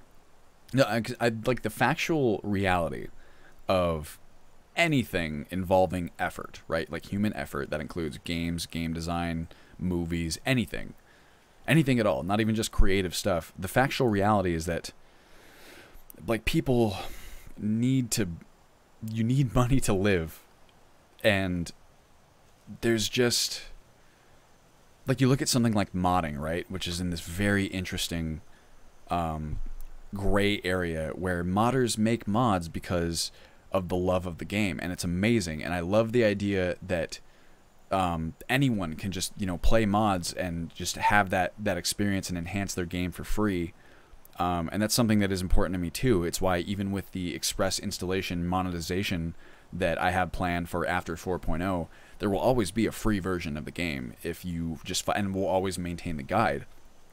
The thing is though, like modders, the amount of work that they put into their mods is insane. It's hundreds and hundreds of hours, and in the vast majority of cases, there's no option for them to receive any cash, or that's how it's always been. It's kind of changing a little bit with stuff like Patreon and stuff, but the only reason I make money on Patreon is because of the product that I offer. It's like right now it's the beta files. In the future it'll be the beta files plus the, you know, whatever it is, the express installation files. And the reality of it, at least for me, is that I wouldn't be able to do this if I didn't have a means of making money at it. I do this full time now, you know, practically between this and my YouTube. And I wouldn't if I couldn't make like a full-time living on it. And I'm still not quite there yet, but I'm trying, and it seems like it's going to be a possibility, which is why I continue doing it. I feel very lucky because this is essentially me getting paid to pursue my passion, which, you know, if any of us are lucky in life, that's like an option that we'll have. But you think about all the modders throughout the history of Elder Scrolls modding who, not that they're upset about it, but eventually they go move on to other things, right? Like, how many mods do you know, even in just Skyrim, that haven't been touched since like 2014 or 2015? Just because, you know, the modder had to go do other things with their life because making those mods was not a viable option to live, like, with an income. It's a really interesting situation, to be honest. So I don't know. Anyway, let's make ourselves a little tent here, and then we'll do some hunting. Lucidity says, that's awesome, dude. I'm envious. I know you worked your ass off to get to this point, so you 110% deserve it. I appreciate that, Lucidity. But it's also like, I mean, I do appreciate it. I think about how it's obviously, like I said, a weird gray area, right? Because the factual reality is that not everyone agrees that I should be able to make a living in this way, and they are entitled, excuse me, to that opinion, and that is entirely their prerogative. So I don't know. I'm doing what I can. One thing that I thought was very appropriate too is that this is my philosophy, right? That if I'm willing, like if you have a gameplay experience, I'm willing to pay money in order to make that experience a reality. And what I also think is the flip side of that is that as someone who accepts payment for this project or for continuing to make that my full-time kind of occupation, I think that if someone does not feel as though they are getting their money's worth, they should have like I plan on introducing 100% money back guarantee. So if you really aren't satisfied, that's the whole crux of it, is like you should pay the amount of money and you should feel satisfied with what you receive. And if you don't, then I don't think that the person deserves to have your money. They're entitled to their incorrect opinion. Well, you can tell that to them. They might disagree. It's a tricky question. I get that, at the very least. Anyway, I don't know how I always end up talking about this. I want to set up my tent. See, hey Shadow Fleas, how you doing? Thanks for joining us. Uh-oh. Thought I heard footsteps. Well, I did hear footsteps. But, seems to be okay. Oh, do I not have a tent? Oh my god, I don't have a tent, I don't think. Oh, fuck me. Well, that's a problem. Uh-oh. Hey, guy. Well, can I make a tent? Let me see here. Oh, shit! We are in trouble. How did I not take damage from that? Whoa! Oh. Yay! Okay, uh-oh. Keep using this rock. God, Saber Cat. Giving me Autumn flashbacks. Ow! Ow! Oh! Fuck! Well, geez. We're gonna leave him here for the moment. Whew. Shadowfleas. I ended up donating to the people who made Enderall a good amount of money because I enjoyed it so much. I think gamers usually will pay if they enjoy something a lot. I mean, I agree with you. Lurking wanted to chime in. Gotcha. I think US is a more finished project than Skyrim. Happy to pay when it comes in. Less happy that this was bought. But for my bad when I still had console. I didn't think you were going to make it. Well, I appreciate the ideas, you guys. And, I mean, like I said, frankly, at the end of the day, people... Shadowfleas, thank you for the follow. If there were an avenue, the only reason like this whole Express installation is something that I can monetize, right, is because it's our own proprietary file type. It's not Bethesda's proprietary file type, which is what restricts modders from charging for mods. And I get that too because it's it's Bethesda's IP. But honestly, I think that's why Bethesda itself has tried so hard for a while now to find some means of monetizing mods for the modders, because my own personal belief is that I think they recognize, one, that modders are doing work and work deserves to be paid, and two, that there is so much untapped potential in modding. If you imagine some sort of... What are you guys doing over there? You having some trouble?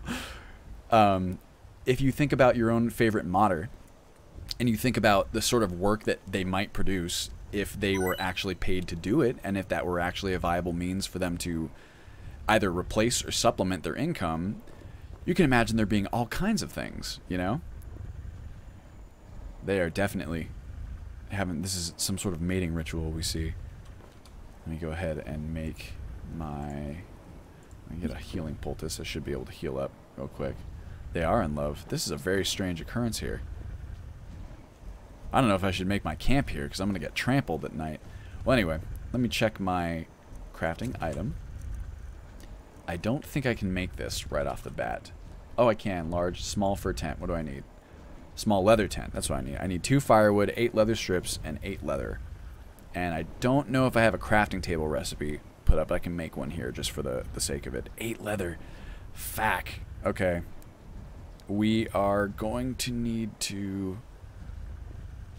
okay, here's what we're going to do, guys. I'm going to cheat a little bit, and because I was not thinking when I came out here and I thought I had a tent, and for some reason I do not apparently, I'm going to console myself a tent.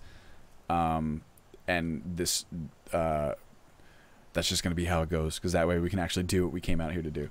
Help, small fur tent, because we're not going to be able to get 8 leather for at least a little bit, and I need somewhere to sleep. Player to add item, 0903, no. 036B4E1. There you go. And now I got my small fur tent. Let's put it right here. Place here. And now we'll build a fire. You guys are making me nervous. Then again, it doesn't... The mammoths are very docile and, you know, almost friendly, for lack of a better term. And if I have mammoths kind of like chilling out around me, it might discourage other things from coming too close. Hey, boy. Majestic, is he not? I wish the screen wouldn't shake so much. That seems a little weird. Maybe there's a way for me to fix that. Let's see here. Build campfire. Place here. Place here. Alright, well, do I have an axe of any kind? I can forage some stuff. Let's see. I'm going to field dress this bow. Actually, you know what? Before I do that, because he's here, I can do that at any time. I don't have an axe, I don't think. but I can forage some shit. Some firewood and such. Failed to forage anything of use. Ah, crap. Well, that's not good. Let's try again. Let's go over here. Also, my god. I'm gonna make a save just in case I die, because I don't want to have to redo all this stuff. But this is an area, actually. This view over here is something that I use for videos sometimes, just because I think it's really special. I don't want to wander too far from my camp here. Man, I really I came out here. I was not exactly prepared, was I? Edible berry, this large animal bones. That's not... Gather wood. That's what I want to do. Spend 30 minutes gathering resources from the nearby area. Let's see. Chop dead wood. I need a woodcutter's axe. Fuck. Gather branches. That's what I'll do. There we are. Oop. It's getting dark. Gotta be careful. I could always just go over there and make my fire next to the giant's camp, but that makes me a little bit more nervous. Let's go. Use campfire. Use, please. No, I can skip that. Add fuel. Branches. Thank you. Wood shavings. There's my tinder. Difficult to light under current weather conditions. Well, I could use the lantern oil. That's easy to light. But why don't we just go ahead and make more wood shavings and build a fire. Here we go. Make sure no one's going to come up on us. Ooh, look at that moon. Lucidity, stone hatchet time. I don't know if I can make one. Can I? I have the bones, but it might still require Hunterborn. Let's see what I can make. Because we are going to need firewood to keep this fire going. I just can't remember. The problem with right now is that, like, I'm working on the development build right now, or I'm playing on the development build, and the crafting changes are liquid and happen all the time. So I can't remember off the top of my head what's currently locked behind what restrictions and so on and so forth. But it might be possible. Let's see. Bone hunting knife. I have those, got bits of bone, and let's see. Hatchet. Stone hatchet. I need a sharp rock.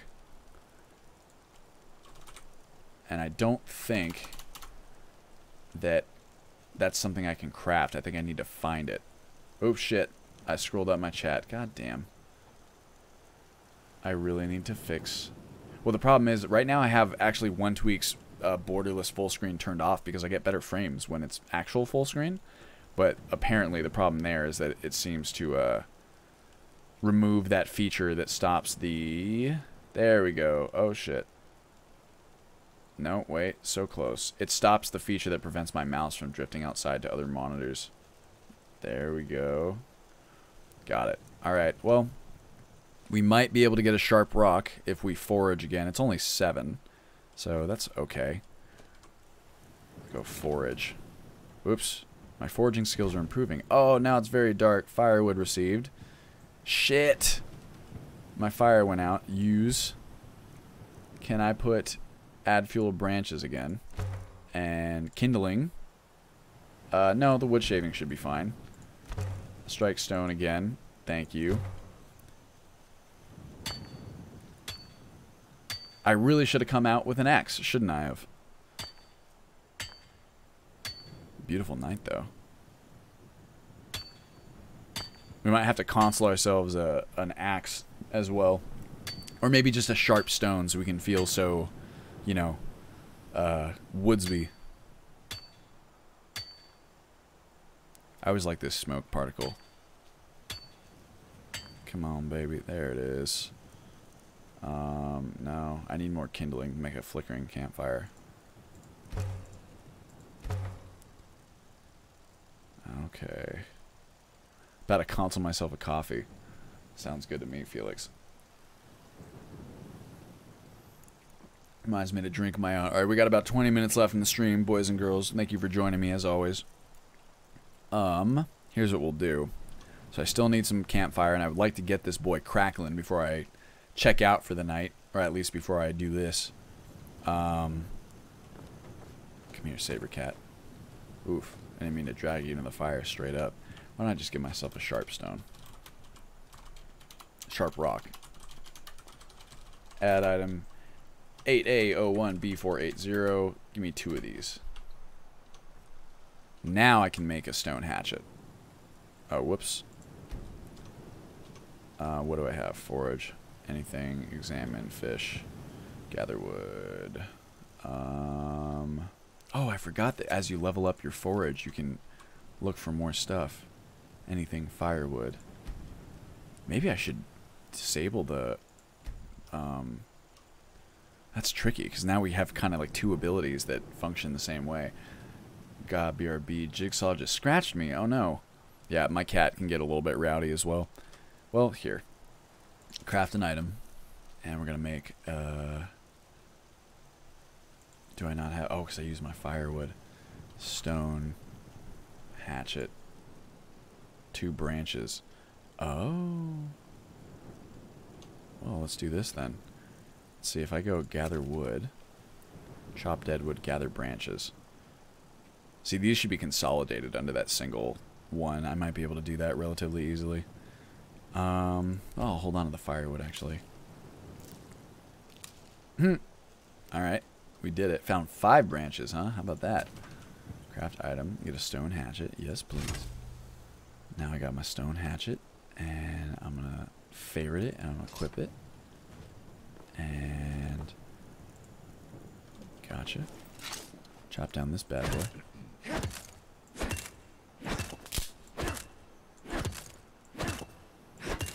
Come on, baby. Yeah, come on. Come on. Come on. There it is. Oh, I forgot to turn those animations off, too. Weird.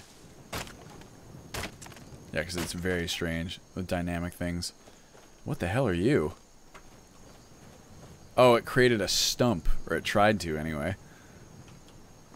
Weird. It's like, yes, see, this is how felling trees works. But at least I got wood now. I got a lot of wood. Jesus Christ. Too much, even. Use. And we are going to make a... One more. Let me get a bunch of this stuff right here. Wood pile. Let me go... 6 firewood. In addition, kindling would be nice. Wood shavings. The branches, too. All kinds of stuff. How do I have so much carry weight? Did it reset again? There it is.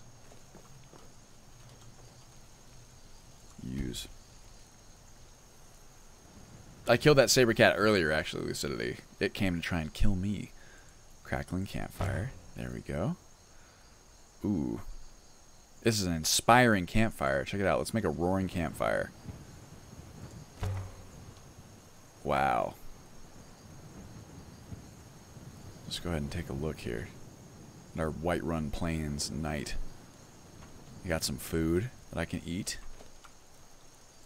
And let's see, edible berry, edible flower, and a mushroom. Feeling well sated. How about some... Oh, I don't have any water. I have an empty bottle. I need to go through and fix my list of water detection items to include this stuff, because I don't think I can fill my bottle up here, but I would like to be able to.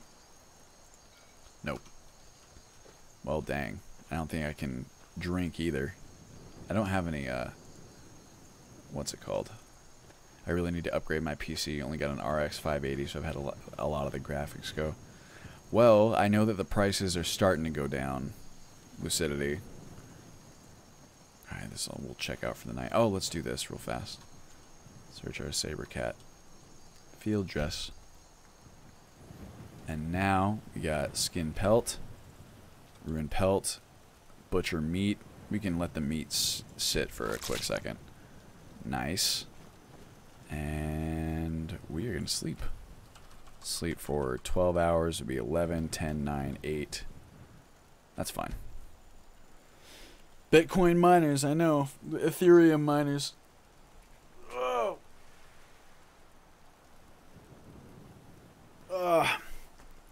Yes, I would like to set this as my new spawn point. Thank you very much.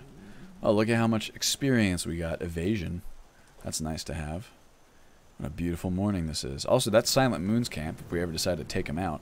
Oh, look, there's a mud crab coming over. We need to make a tanning rack, too, at some point soon. Or I guess a crafting table now. But same thing, I'm not even sure the recipe for that is ready to go. So why don't we just focus on leveling our marksman for now and going hunting and getting leather, because that's what I would like to do. Oh, here we go. Oh, he's injured already, too. Oh. That is definitely who I'm going after. Let's not get overzealous. I'm so thirsty. What death mod is that? Or did y'all build a totally custom one? We built a custom one, Thunderclaw. It's not perfect yet. We'd like to integrate it a little bit more closely with lore.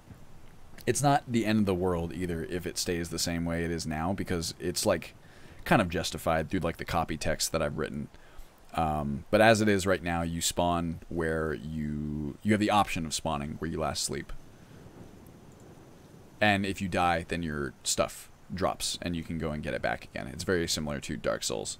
If you die again, then you lose it. Okay, let's see here. I'm hungry and I have a saber cat pot roast, which I would like. I'm very thirsty. That's going to be a problem. So while we're out hunting, I'm going to disable this. I don't know why this is here.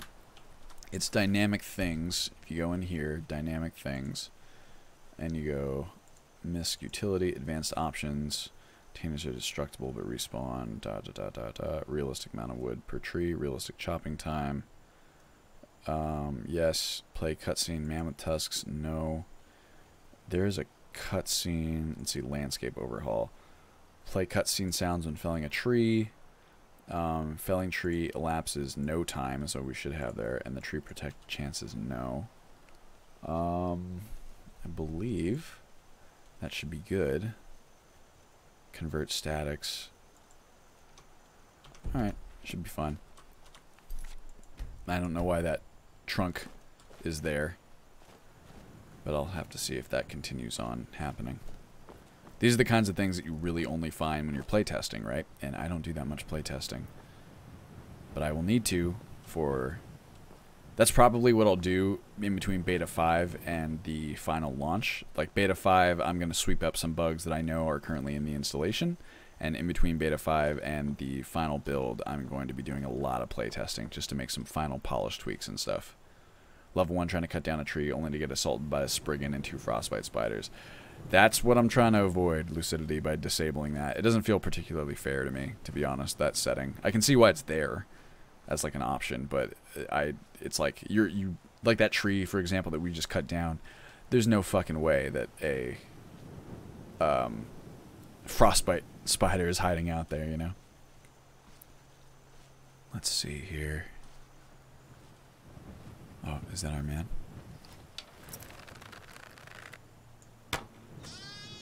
Got him.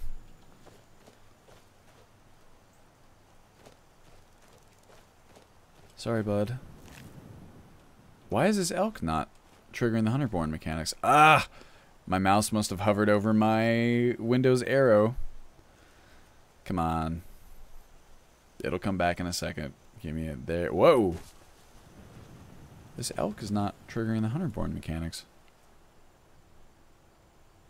That's weird. Huh. Let me write that down. Actually. Well, what a pain in the butt that is, because now I can't even use this to skin. Let me see.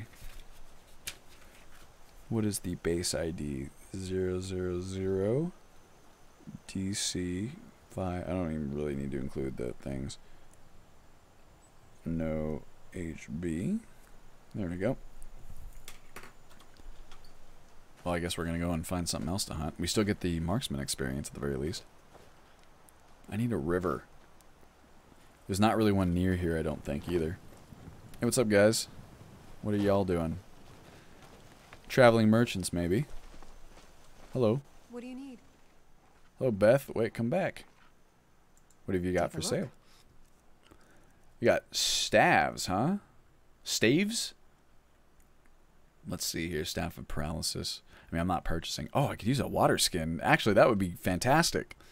Yes, please. That solves my problem. That's really lucky. All right, then. Goodbye, Carmela. Let's see. Lucidity. Thoughts on immersive creatures, bellyaches, dragons, and sands of time.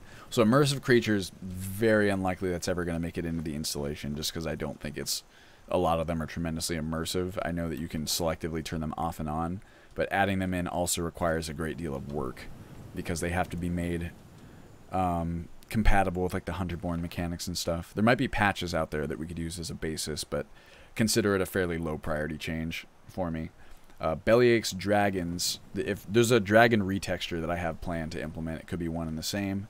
And Sands of Time, the only thing I would ever think about implementing from Sands of Time that I know of, or the only thing that I am currently considering from the Sands of Time team is the bit where it's like the standalone module where you can have a chance to be like assaulted when you're sleeping in unsafe places. If there is like a heavily modified version of that that I can get my hands on or create, then that'd be a maybe, but that's about as far as I've considered those things. As that sounds like the same elk. Is this one also not gonna trigger the Hunterborn mechanics if it's the same? It is. I wonder what's happening there. Because as far as I knew, there was only one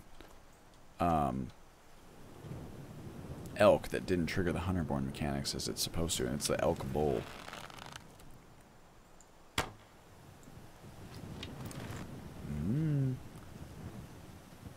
Let's watch where he goes. Oh, he's running far. What are you doing, my boy? I'm gonna get you. Oh, wait. Shit. Up. Oh, I need a drink. That'll help.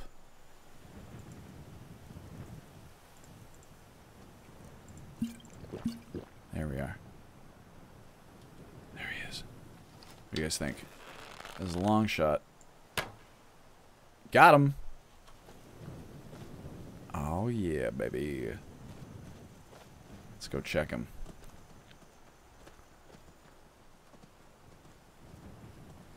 Getting a little bit too close to this mountain. Yeah, see, this one works just fine. Can I pick you up? And now it's very heavy. Well, shit. Let's just field dress it right where we are. Deer carcass. I'm getting pretty up there in terms of carry weight anyway. God damn it. Deer carcass. Don't crouch. Field dress. I gotta turn that off too. Sheath my weapon or spell. Can I field dress you, please? Nice. And now how about skinning your pelt? The more ruined pelts we get, the better our skinning will become. And actually, I've added recipes so that several ruined pelts can be turned into like one useful bit of leather or fur. Oh look, Dustman's Cairn. Creepy. Don't want to go in there. Not now, anyway. This is a beautiful day, isn't it? Oh. Oh! Look out! Oh. I see you. I see you over there. Got him. Hello. Oh. Right in the ear. Field dress. Ugh. Right here. Getting in the afternoon now. Let's just pass noon. Skin pelt. My skinning skills are improving. How about that? Deer hide pour. That's what I'm talking about. And I'm good on the meat and everything there. The ingredients might be nice. My skinning skills are improving. How about that?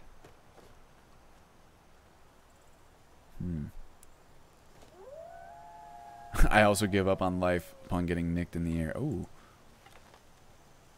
Hey, guy. I'll run out of arrows here pretty quick. Oh, I missed that one. Uh-oh. You coming after me? So you'd be pretty brave if you're just on your own. Alright. Ow. Oh, he is pretty brave. Fuck off. Wow. That wolf, they are typically not so brave when they're just by themselves like that. He took a big chunk out of my health. Jesus. I don't think I have another healing poultice either. That's some healing potions. Luckily, I don't have that much health, so it's not that big of a deal, but my god. Wait a second. There we go.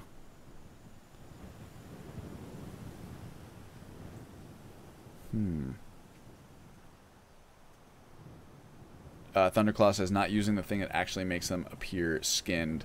That's a feature of hunting in Skyrim, which is not yet implemented, but I would like to do that in the future. Let's see, field dress. I see another elk down there on the way back to the camp. Skin pelt, ruin pelt, fuck me. Oops. Let's switch over to my bow. I'm gonna get you. Woo! Got him, baby. We're doing pretty good for a day of hunting, I'd say. Oh, I see another elk, or maybe that's just a bush. Hard to tell sometimes, you know? Field dress, please. Ugh. Why do I need to sheath my weapon or spell? And oh, I got my arrow back. That's cool. Can I skin your pelt? Deer hide poor. I'll take it. And then this is the elk that I shot, right? That, for whatever reason, does not use the hunter-born mechanics. Lucidity says, anyway, I mentioned Genesis being the standalone for Sands of Time from what I'm seeing. Genesis is, there's several different parts of Sands of Time that they've kind of compartmentalized and released separately. Genesis is pretty unlikely for integration, I would say. Oh, what is that? It does a lot of different things that I don't think are a fantastic fit. But I suppose never say never. Look at these Imperials. What are you guys doing, huh?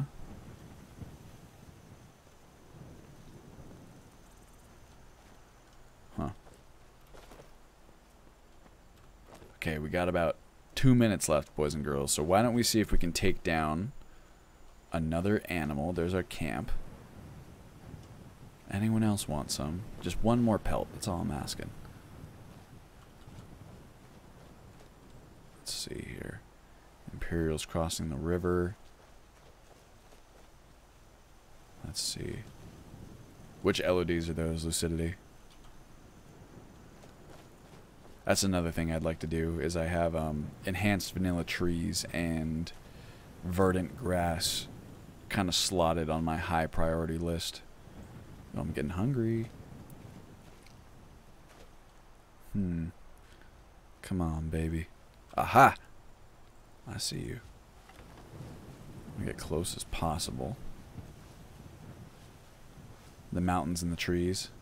Yeah, the tree LODs could use some help. Oops, that's not what I wanted to do. Oh, fuck me. Seriously? Okay. He's looking right at me, so I can't get very close. Let's see. Maybe that. Got him.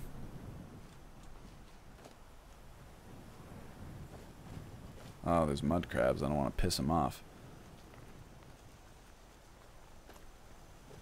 Yeah, so the problem is that right now, Dindu LOD is not on in this build. I have it disabled because my current plugin is not correct. Here we go. Uh-oh. Gotta be careful getting this close to this hunter, or this bandit camp, rather. God! You must sheath your weapon or spell. Got him. And now can I have that pelt, please? Another ruined pelt. Wonderful. Well, let's make our way back to camp, and then I'll go ahead and throw a save on there, and then we can continue on next time. Lucidity says, those shots. Oh, thank you very much. I try. I'm honestly surprised that I was landing as many as I did. It's been quite a while, but maybe some things just kind of stick with you. It's like riding a bike, right? I'd say that my melee gameplay and my archery gameplay are pretty okay. My magical gameplay and ability is sorely lacking. Oh, look, someone's fighting a mud crab. Oh, looks like he might be losing, too. Mud crabs are no joke, man. Oh. Who gonna win? Oh! Get him. Get him. You got it. You got it. Oh, he's staggered. Come on. Get him.